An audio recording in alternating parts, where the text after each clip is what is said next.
Welcome to the podcast. If you're watching on YouTube, welcome there as well. Today's podcast is about a big event that happened recently. I'm not going to harp on this event, be like, oh my God, this thing happened. That's not the point why I'm going to share this to you guys today. And most of you, to be honest with you, this event really doesn't affect you at all. Okay. But this story highlights very important lessons that each and every single one of us can use. Primarily, it highlights why financial freedom isn't necessarily a dollar amount, okay? It also highlights one of the biggest mistakes we see people make. They don't simulate their plan to figure out what might happen in the future. They just, they set it, and they say, okay, like, that looks good. It allows me to achieve my short-term goals, and they forget about looking long-term. Not only that, but it also highlights why you have to track your financial plan. You can't just set it and be like, okay, well, I built my financial plan, I simulated it, and now everything's good, and I'm not thinking about it anymore, okay? So let's jump right into it. However, before I do, if you're watching on YouTube, welcome. Be sure to like and subscribe the video, hit the notification bell. If you're listening on the podcast, be sure to subscribe.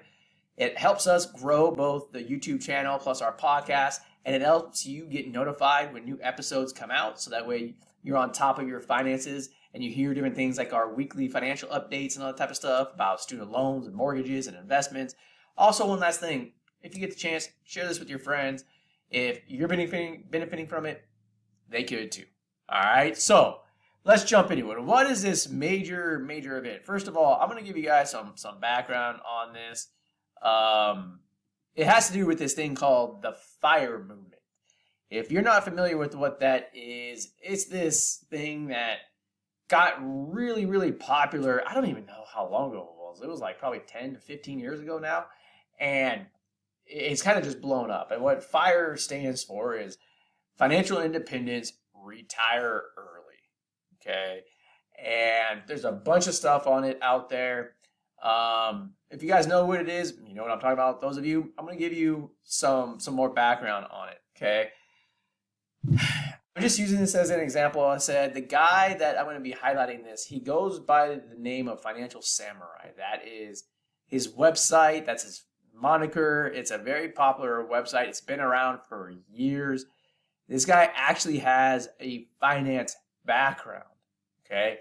And I'm not picking on him. I want to let you guys know that right now. Like, if you're part of the FIRE movement, or, you guys are listening to this and you guys know who Financial Samurai is, I'm not picking on him. I actually like a lot of the stuff that he blogged about. I've been following his blog, I think, since like 2008. It's been a long time since I've known who he is. He's from the Bay Area in California. I'm from the Bay Area in California. So I'm not picking on him at all. In fact, I like him. I think he's a great person, okay, and is really trying to help people. But what I don't like about this movement is not necessarily him, okay? It's actually a few other things. And I want to point these out before I go into his situation and highlight some of the mistakes that we talked about in terms of like financial freedom, understanding what that is, all that type of stuff. I want to go through this because some of you might, go down that path of researching what FIRE is. And if it works for you, fantastic. I always say that to people. If it works, great. But this is why I'm not huge on this type of movement. First of all, they oftentimes say stuff like, I'm not saying the guys that run FIRE say this. I'm saying a lot of the people that are trying to do it say this. If I get to $1 million, I can retire. And it's like, oh, by what age? It's like, well, it doesn't matter what age. It's like, I could be 30, I could be 40, I could be 50, I could be 60. If I get to $1 million, I'm going to retire. It's like, first of all, no, you're not. Okay? Like, if you're 30 years old right now and you have $1 million and you think you're going to retire, you're not. Okay? Like, that's what it is. And one of the first things, you guys hear me say this all the time, like financial freedom, it's not a dollar amount, okay? There's two pieces of financial freedom. There's the intangible part of financial freedom, and there's the tangible part. So I shouldn't say financial freedom isn't a dollar amount. The tangible part of financial freedom is, okay? But it's different for everybody. It's not $1 million. It's different for everybody. But the intangible part, the mindset, having no stress about money, because you understand it, you have a plan, you can implement it. Like, that stress-free part is the intangible part of financial freedom. You have to have that before you can be tangibly financially free. What do I mean by that? Well, it brings up a point about this FIRE movement that I don't really like. Okay? They nickel and dime everything. They don't want to spend money on shit. Like I was in Vegas with someone that follows this religiously, like to the T. And it's 120 degrees outside. So we're walking down the strip and I duck into like one of the convenience stores and I get like a Gatorade.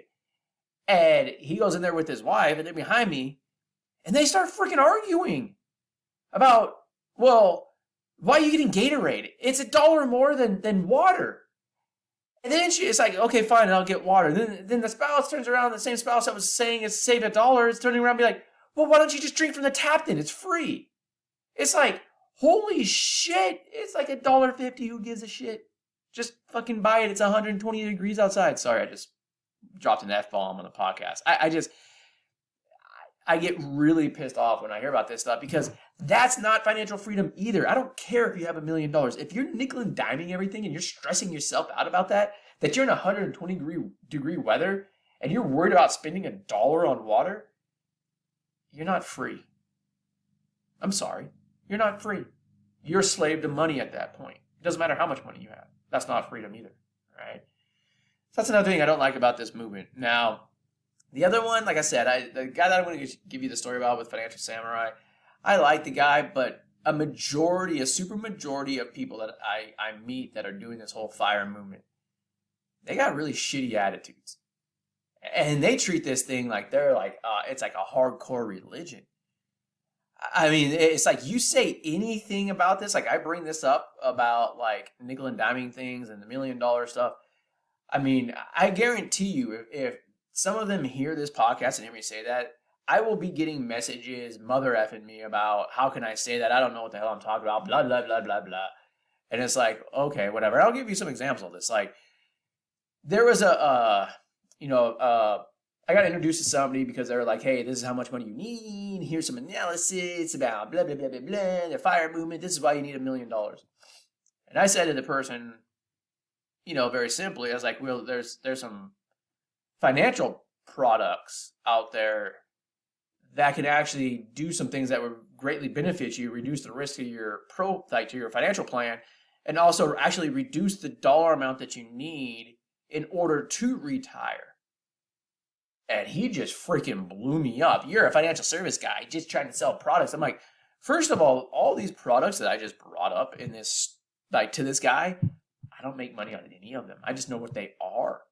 Like, because I used to develop them. I used to make them, like, and actually design them. Like, I'm like, so I'm just showing you these products. I don't make money on any of these. And he's like, well, why do you think they're so great? I was like, because I just showed you the numbers and explained to you why. Like, why would you not want to do this? And I shit you not. This guy turned around and said to me, after I showed the numbers and why, I wouldn't do this because a financial service person makes money on it. And I'm like, holy shit, dude.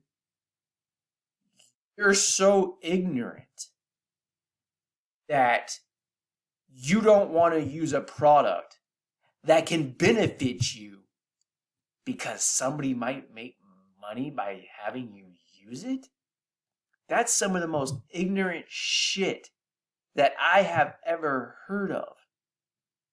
Right? Plus this whole, so that's one more tangent before I go into this situation. I'm sorry. And I don't mean to be picking on the FIRE movement, but I'm highlighting this stuff because of what they say of financial freedom, financial independence, retire early. That stuff's a myth. Okay. This last part to prove that, you guys have heard me say this before.